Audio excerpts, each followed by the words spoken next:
예수님의 제자들 가운데 가장 큰 배신감을 안겨준 사람은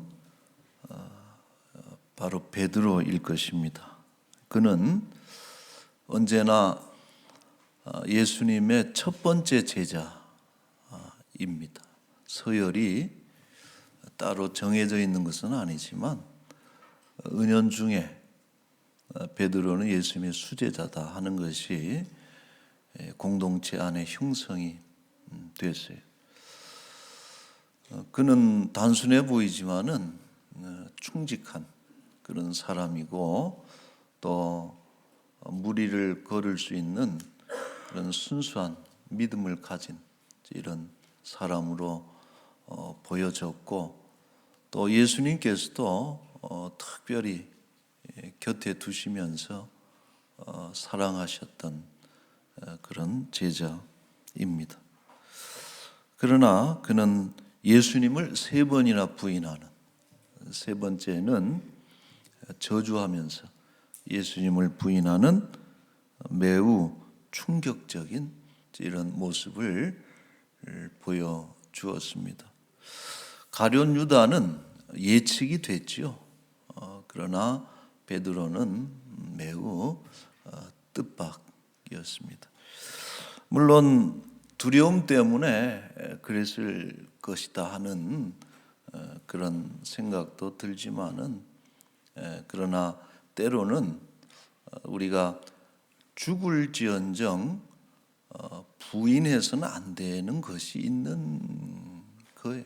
다 겁나죠. 다 두렵고 그러지만 그럼에도 불구하고 우리가 끝까지 지켜야 될 것이 있다 하는 것을 우리가 기억해야 됩니다. 예루살렘에 가면 베드로 통곡 교회라는 것이 있다 그래요. 베드로 통곡 교회. 그래서 이 교회는 그 지붕 위에 황금색 장식물인데 닭이 한 마리 올라가 있습니다. 생닭은 아니고 장식물인데 이 교회가 베드로를 기념하는 베드로 통곡교회.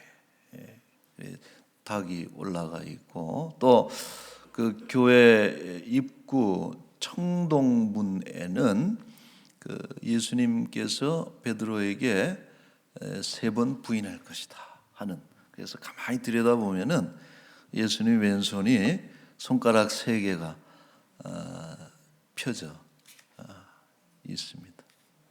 아마 베드로는 자신의 그 비열한 행동이 설마 2000년이 지난 지금에도 저렇게 기억되고 있을 줄은 전혀 생각을 못했을 것입니다.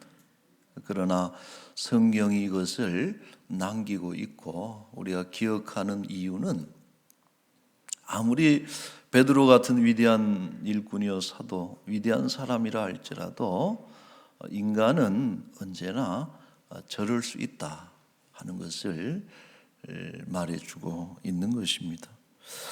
자, 과연 베드로의 실패는 그 이유가 뭘까? 왜 베드로는 뜻밖의 이렇게 실패했을까? 패인을 우리가 분석하는 것이 참 중요합니다. 왜 졌는지 원인을 살펴야 다음 경기에서는 지지 않는 것이죠. 그래서 많은 그 주경학자들이 베드로가 왜 실패했을까 하는 이런 이론들을 설명을 하는데 어떤 이는 베드로의 성격을 지적을 합니다. 베드로의 성품. 베드로는 그 일종의 그 강박관념이 있었다 그래요. 멍구안이 예수님의 수제자로 다른 제자들보다는 내가 앞서야 된다 하는 것이 어떤 아주 그 강박적으로 그런 생각을 가지고 있었다 하는 것이. 예를 들어서 29절에 보면은 베드로가 여짜오되 다 버릴지라도 나는 그러지 않겠습니다. 다른 제자들은 다 예수님 부인하고 예수님을 떠날지라도 나는 안 그럴 겁니다. 이런 거예요. 마치 우리 장남 컴플렉스 같은 그런 것이. 부모님을 실망을 시켜드리지 않기 위해서 최선을 다하는. 31절에도 보면은 예수님을 부인할 것이다. 너는 나를 부인할 것이다라고 하는 예수님 말씀이 있음에도 불구하고 베드로가 이렇게 얘기하죠. 내가 죽을지언정 주를 부인하지 않겠나이다. 그러니까 이런 어떤 장난 컴플렉스 혹은 이런 강박관념이 있는 분들은 어쨌든 착하게 살려고 그러고 또 다른 사람들에게 잘 보이려고 하고 나쁜 평판에 매우 상처를 받기도 하고 이런 분들은 어때요? 겉은 속은 열이에요. 똑같이 열인데 겉이 이렇게 강한 모습이죠. 그러나 이런 사람들이 어떤 감당할 수 없는 어떤 순간이 되면은 확 무너져 내려. 이것이 어떤 특징적인데 그것이 베드로의 성격이라는 거예요. 그래서 베드로가 만약 균형적인 인격, 뭔가 건강한 성격을 가졌더라면은 예수님을 부인하지 않았을 것이다라는 주장을 합니다. 그러나 저는 동의하지 않습니다. 왜냐하면은 예수님을 시인하거나 예수님께 어떤 충절을 지키는 것은 단순히 성품의 문제가 아니다 하는 것을 우리가 생각해야 돼요. 자, 또 어떤 이는 베드로가 기도하지 않고 잠을 잤기 때문에 실패했다라는 또 이론을 펼치기도 합니다.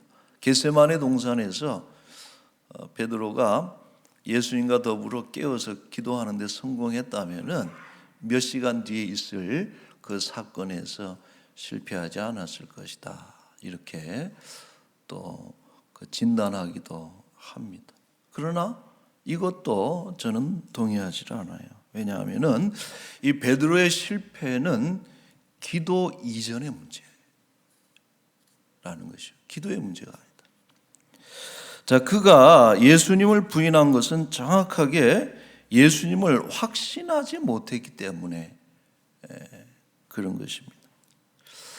어떤 사람들은 목숨을 걸어요. 무언가를 위해서.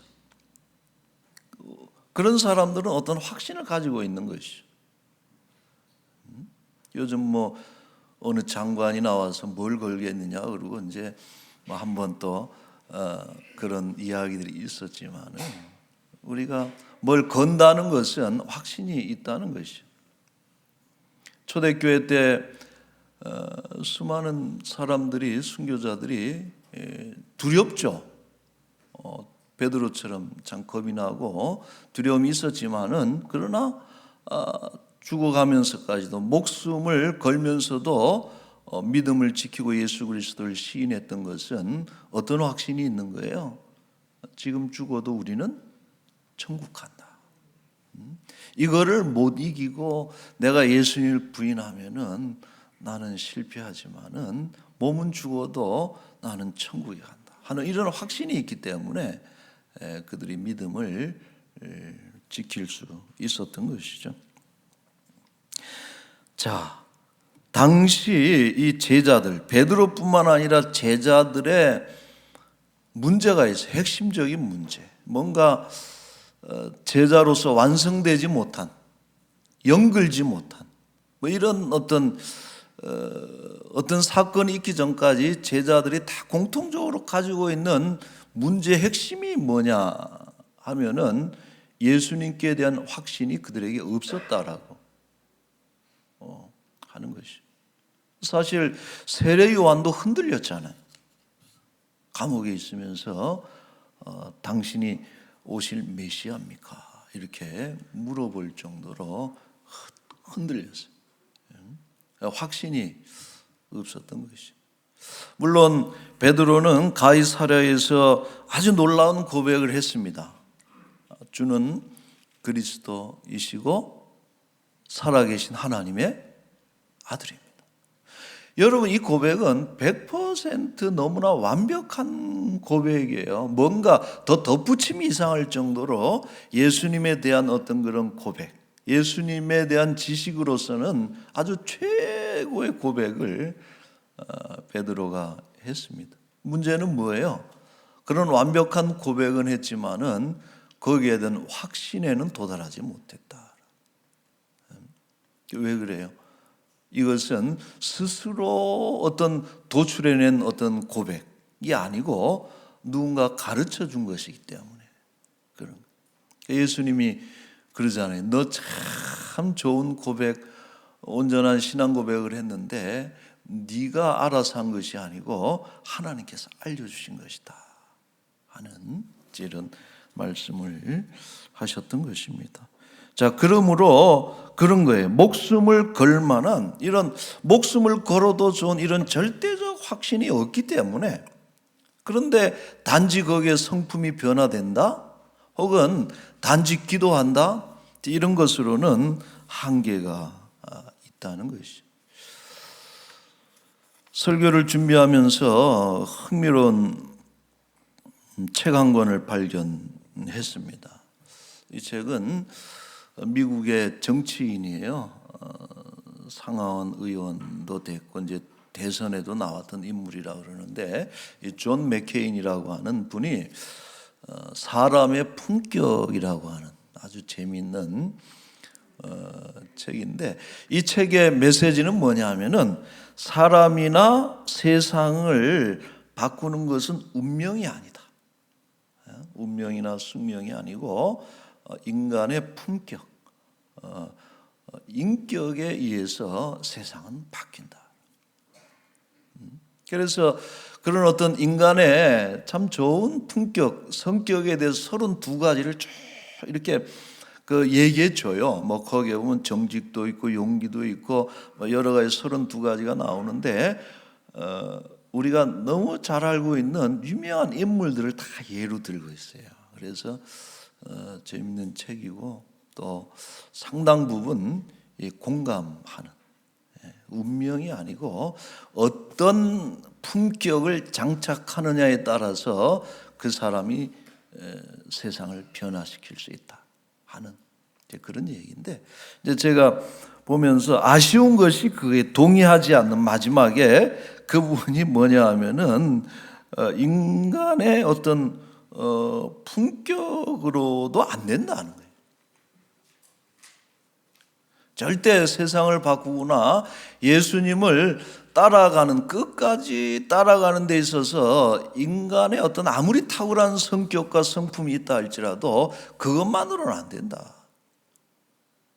여러분, 그리스도인들은 거기서 한 단계 더 나가야 되는 거예요.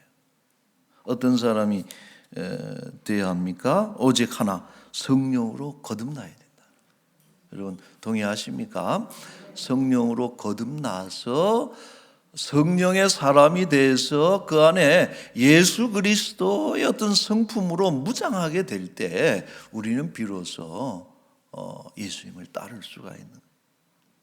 예수님을 시인할 수 있는 것이고 또한 기도할 수 있는 것이죠. 이것이 전제되지 않고는 절대 불가능한 것입니다. 제자들이 본질적 변화를 보여주는 것은 그래서 오순절 성령 강림 이후에 보여주는 거예요. 여러분, 교회가 강력한 힘을 가지고 세상을 변화시키는 기관으로 또 그 공동체로 자리 잡은 것은 오순절 성령 강림이 있고 난 뒤에 교회는 비로소 교회가 된 것이고 제자들은 비로소 제자가 된 것이죠. 이들이 성령으로 무장한 뒤에 예수님을 막 전도했어요. 예수님의 부활을 증거합니다. 그랬더니 사내들인이 붙잡았어요. 체포해가지고 예수님이 섰던 동일한 사내들인 법정에 세웠습니다. 그리고 신문을 하면서 협박을 해요. 너희가 다시는 예수의 이름으로 말하지도 말고 가르치지도 말아라. 어떤 위협을 느끼지 않았겠어요? 자신들이 십자가에 죽였던 예수 그리스도가 부활했다라고 하는 그런 것을 증거하는 제자들을 향해서 사내들이니 위협한 거예요. 예수의 이름으로 절대 가르치지 말아라. 그랬더니 베드로가 이렇게 얘기를 했어요. 사도행전 4장 19절에 보시면은 하나님 앞에서 너희의 말을 듣는 것이 하나님의 말씀을 듣는 것보다 옳은가 판단하라. 우리는 보고 들은 것을 말하지 아니할 수 없다. 그러니까 거기에 있던 사람들이 다 놀란 거예요. 본래 학문이 없는 사람들인 줄 알았는데, 본래 무서워서 도망갔던 사람인 줄 알았는데, 베드로가, 요한이 죽음도 두려워하지 않고 내가 하나님 앞에서 사람의 말을 듣는 게 옳으냐, 하나님의 말을 듣는 게 옳으냐, 나는 하나님을 시인하겠단 말이에요. 이런 어떤 변화된 모습. 쭉 여러분 사도행전 4장을 보면 중요한 표현이 하나 있어요. 이들이 변하게 된 것에 대해서 왜 변했는지 정확하게 일러주는 대목이 있습니다. 사도행전 4장 8절에 보면은 이에 베드로가, 그 다음에 뭐예요? 성령이 충만하여 이르되. 성령으로 충만한 사람이 될 때에 그들이 예수님을 시인하고 예수님을 높여드리고 예수님을 따라가는 참된 제자들이 될 수 있었던 것입니다. 여러분 기억합시다. 인간적인 깨달음이나 의지나 혹은 성품으로는 결코 예수님을 시인할 수 없지만은 우리가 성령으로 거듭나고 성령 충만하게 될 때 우리는 비로소 할 수 있는 것입니다. 이런 바라기는 오늘 저와 여러분들이 성령 충만하시기를 바라고, 그로 인해서 매사에 예수님을 시인하고 예수님을 높여드리고 예수님을 끝까지 따르며 순종하는 우리 예수님의 사람들이 꼭 될 수 있기를 축원합니다. 자, 한 가지 더. 그렇다면 베드로를 다시 일으킨 요인은 뭐냐? 우리가 실패했던 이유에 대해서 잠시 살펴봤는데, 베드로는, 가룟 유다는 그냥 무너져 내렸지만은 베드로는 다시 회복이 됐죠. 그러면은 베드로가 다시 회복됐던 이유가 뭐냐 하는 것인데, 베드로의 정신을 탁 돌이킨 것은 뭐냐 하면은 닭의 울음소리였다. 72절에 보시면 닭이 곧 두 번째 울었다. 닭이 탁 우는 순간에 베드로에게 떠오르는 것이 있었어요. 그러니까 닭이 참 좋은 동물이죠. 베드로에게는 특별한 동물이 되는 거예요. 그러니까 베드로가 닭 울음소리를 듣는 순간에 탁 떠올린 것이 있었는데 뭘 떠올렸느냐? 이제 밭을 갈러 가야 되겠구나. 시골에서는 닭 울음소리 나면 그러잖아요. 그러나 베드로가 떠올린 것은 뭐냐 하면은 예수님의 말씀을 떠올린 거예요. 여러분 72절 다시 한번 좀 보여주시면은, 예수께서 자기에게 하신 말씀, 곧 닭이 두 번 울기 전에 네가 세 번 나를 부인하리라 하심이 기억되어 생각하고 울었더라. 정신이 바짝 났어요. 눈물을 흘리면서 자기가 비로소 무슨 짓을 했는지, 그 어떤 자기가 했던 짓의 어떤 무게가 확 다가오는 것을 느끼게 된 것이죠. 정신을 차린 것입니다. 저는 여러분 이 부분에서 좀 유념하고 싶은 것이 뭐냐 하면, 이 베드로에게 그렇게 기억나고 생각되어질 만한 말씀이 그의 속에 있었다는 것이 참 중요하다는 생각이 들어요. 우리가 어떤 일을 만날 때 그 상황에 적합한 어떤 정신 차리게 하는 그런 말씀이 우리 속에 있어서 떠오르게 한다면은 참 그거는 복된 사람. 우리가 늘 말씀을 이렇게 마음에 담아두는 이런 노력을 해야 돼요. 그리고 어찌 보면 우리 자녀들에게도 늘 뭐 듣든 말든 말씀을 자꾸 심어주는 것이, 안 듣는 것 같아도 어느 순간에 그들이 삶의 위기와 어려운 그런 상황 속에서 그 말씀이 떠오를 수 있겠다. 시편 119편 9절 말씀에 청년이 무엇으로 그의 행실을 깨끗하게 하리까 주의 말씀만 지킬 따름이니이다. 11절 같이 한번 읽겠습니다. 내가 주께 범죄하지 아니하려 하여 주의 말씀을 내 마음에 두었나이다. 아멘. 베드로를 회복시킨 것은 예수님의 말씀이고, 예수님의 말씀은 사람을 회복시키는 놀라운 능력이 있는 것입니다. 자, 또 한 가지가 있어요. 베드로가 회복할 수 있었던 또 한 가지 이유가 있는데, 이것은 이제 마가복음에는 안 나오는데 동일한 사건을 다룬 누가복음에는 이렇게 나와요. 누가복음 22장 31절에 시몬아 시몬아, 베드로를 부르는 것이죠. 베드로야 베드로야, 보라, 사탄이 너를 밀가부르듯이 하려고 요구하였으나 그러나 내가 너를 위해서 기도했다. 네 믿음이 떨어지지 않기를 위해서 기도했으니 너는 돌이킨 후에 내 형제를. 여러분, 참 이게 놀라운 장면이라. 베드로가 다시 일어난 게 된 것은 베드로의 기도가 아닙니다. 누구의 기도예요? 예수님의 중보기도. 놀랍지 않아요? 지금 예수님이 십자가 지기 직전이고 얼마나 그 마음이 혼란한 그런 시점인데도 베드로가 무너지고 실패할 것을 미리 아시고 그 불쌍한 제자를 위해서 그 와중에도 예수님께서 그 믿음이 떨어지지 않기를 기도하셨다라고. 여러분, 중보기도. 중보기도는 오직 예수님만 할 수 있는 거예요. 지금도 우리를 위한 예수 그리스도의 중보기도가 하나님 우편에서 드려지고 있는 줄로 믿습니다. 오늘 우리가 여전히 믿음을 버리지 않고 지금 버티고 있다면은 예수님의 중보의 기도가 큰 역할을 하는 것이다. 예수님의 말씀과 예수님의 중보의 기도가 무너진 자를, 넘어진 자를 일으키고 회복시키는 그런 놀라운 힘이 있는 줄로 믿습니다. 자, 말씀을 맺겠어요. 사람마다 과거의 기억을 떠올리게 하는 매개체가 있다. 근데 그것을 리마인더스다, 이렇게 리마인더스다. 그래서 어떤 것은 어떤 기억을 소환시키는 매개체, 그걸 리마인더라.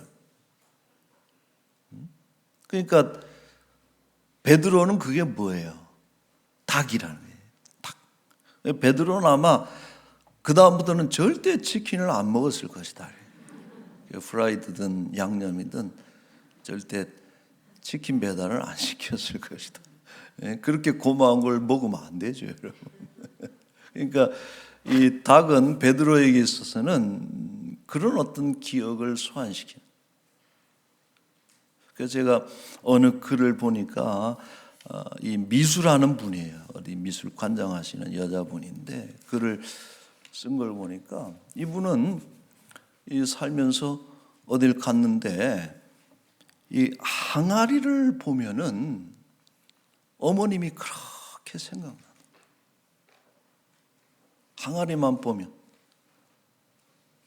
그 어렸을 때 학교 갔다가 오면은 엄마가 꼭 그 딸을 반갑게 맞이하면서 한쪽에 있는 항아리에 이렇게 손을 탁 집어넣어 가지고 하여튼 항아리에 뭔가 먹을 게 있다는 거예요. 끄집어서 이렇게 주던 그 어머니에 대한 기억이 항아리만 보면 이제 소환이 되는 거예요. 그리워지는 것이죠. 저도 이제 시골에 가끔 이렇게 가면은 할머니가 놀다 오면은 아이고 우리 손주가 참 논이라고 참 너무 힘들었지 그러면서 여러분 마루에 보면은 마루 위에 대나무로 해가지고 이렇게 그걸 하여튼 만들어 가지고 선반을 만들어 가지고 그 소쿠리가 이렇게 있어.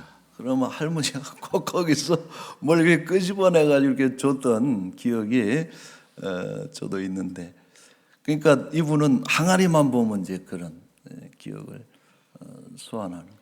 제가 그런 글을 읽으면서 생각난 것이 뭐냐면은 우리가 이 하나님과의 추억, 또 하나님의 말씀을 기억나게 만드는 이런 리마인더, 이런 영적인 매개체들이 좀 많았으면 좋겠다, 이런 생각을 합니다. 이제 그게 우상이 되면 안 되죠.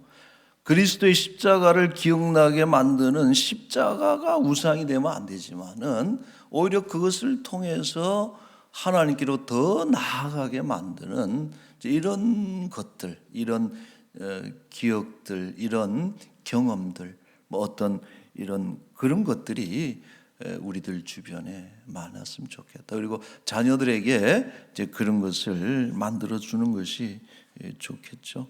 여러분, 지금도 예수님이 우리를 위해서 중보하고 계십니다. 이 베드로의 닭을 통해서 우리는 그걸 떠올리게 되는 거예요. 중보하고 계심을 잊지 마시고 언제나 예수 그리스도를 주로 시인하면서 평생 예수님을 따라가는 저와 여러분들이 될 수 있기를 축원합니다. 아멘. 우리 한번 기도합시다. 같이 기도하겠습니다. 오늘 주신 말씀을 여러분 잠시 기억하면서 내 성품으로, 내 기도로는 여전히 부족하지만 성령으로 거듭나고 성령 충만할 때에 우리가 비로소 하나님의 사람으로 살아가게 될 줄로 압니다. 어려운 인생길 우리가 살아갈 때 성령 충만하지 않고서는 우리는 언제든지 넘어지고 실패할 수밖에 없습니다. 우리 모두가 성령으로 충만할 수 있도록 우리 이 시간에 같이 한번 소망하기를 원하고, 또 우리 평생에 예수님을 시인하는 자들로 살아야 되겠다. 어떤 어려움, 어떤 역경이 온다 할지라도 질병으로 인해서, 가난으로 인해서 예수님을 부인해서는 안 될 것이고, 예수님을 끝까지 우리의 구주로, 또 만왕의 왕으로, 장차 이 땅에 심판주로 오실 재림의 주님으로 그 예수 그리스도를 우리가 마음으로 시인하고 예수님을 온 땅에 선포할 수 있는 그런 예수님의 사람들이 될 수 있기를, 여러분 이 시간에 잠시 기도합시다. 거룩하신 우리 하나님 아버지, 은혜를 감사합니다. 나의 나된 것이 하나님의 은혜인 줄로 믿습니다. 아버지, 지금 이 시간 은혜 받는 자리, 기도의 자리, 말씀 듣는 자리, 또 예배하는 이 자리에 있는 것, 하나님께서 우리를 붙잡아 주신 것인 줄로 믿습니다. 하나님 아버지, 우리가 어떤 환경에서도 절대 예수님을 부인하지 않도록 우리에게 믿음을 더하여 주시옵소서. 그 옛날 믿음의 선조들이 환난과 핍박 가운데서도 그 믿음 지키고 오직 예수 그리스도를 붙잡고 떠나가지 않았고 믿음으로 승리했던 아버지, 그 믿음을 우리도 계승하게 하여 주옵시고, 주여 이 예수 그리스도를 높여드리고 또 온 세상을, 열방을 향해서 예수가 우리의 구주가 되신 것을 선포하며 증거하는 예수 그리스도의 제자들이 되게 하여 주시옵소서. 아버지 하나님 감사합니다. 전능하신 우리 하나님 아버지, 은혜를 감사합니다. 참 여러 가지 세상 일들이 끊임없이 일어나지만 우리를 그래도 이렇게 은혜 받는 자리, 예배하는 자리에 우리를 하나님 세워주셔서 너무나도 감사드립니다. 아버지, 우리가 어떤 어려운 환경 역경 속에서도 예수님을 부인하지 않게 하시고 예수님을 예배하는 자리를 떠나가지 않게 하여 주옵소서. 이것이 오직 성령으로 충만할 때 우리의 믿음을 지켜나갈 줄로 믿사오니 이미 우리 속에 오셔서 우리를 거듭나게 하시고 중생케 하셔서 성령의 사람 삼아주셨으니 귀한 열매 맺어서 예수 그리스도의 성품으로 우리가 무장하게 도와주시옵소서. 담대한 확신을 가지고 예수 그리스도를 끝까지 시인하고 그의 뒤를 따라가는 예수님의 영원한 제자들이 되게 하여 주옵소서. 아버지, 이 나라 대한민국, 이 나라와 이 민족을 주께서 기억하시고 불쌍히 여겨주셔서 하나님 고쳐주시고 선한 길로 인도하여 주시옵소서. 그래도 뜻이 계셔서 이 땅을 통해서 복음을 증거하라고 하나님 이 나라를 붙잡아 주시는 줄로 믿사오니 이 땅에 있는 온 전국에 있는 모든 교회들 십자가가 걸려있는 곳마다 하나님을 시인하고 찬양하고 예수 그리스도를 증거하는 그런 하나님의 군대들로 하나님 사용하여 주옵소서. 이제 11월 마지막 주입니다. 한 해가 저물어가는 이때에 우리 람원교회 주신 하나님의 사랑과 귀한 사명이 있는 줄로 믿사오니 우리 람원교회는 특별히 하나님이 사랑하시고 주의 크신 뜻을 잘 이행하는 하나님이 아끼시는 그런 복된 교회가 되게 하여 주옵소서. 우리 사랑하는 성도들은 한 분도 믿음이 없어서 예수님을 부인한 이들이 없도록 주여 인도하여 주옵소서. 우리들 가운데 우리 질병, 가난, 인생의 어려운 고난을 만나서 힘겨워하는 이들 참 많습니다. 그러나 어떤 역경 속에서도 믿음과 바꾸지 않게 하여 주옵소서. 다 이뤄도 믿음 지키면 승리할 줄로 믿사오니 오직 우리를 온전하게 하시는 예수 그리스도를 바라봄으로 인해서 모두가 승리할 수 있도록 주여 복을 내려 주옵소서. 귀한 것 주께 드렸으니 하나님 기뻐 받으시고 더욱 많은 것들로 우리에게 채워 주시옵소서. 오늘 등록하신 우리 사랑하는 이들이 있습니다. 하나님, 처음 와서 낯설고 어색하실 수도 있지만 하나님께서 그 마음을 잘 만져주셔서 우리 람원교회에 정착하게 하시고 예수님을 아셔서 평생토록 구주 예수님과 동행하는 복된 분들이 되게 하여 주옵소서. 감사합니다. 예수님의 이름으로 기도하옵나이다. 아멘.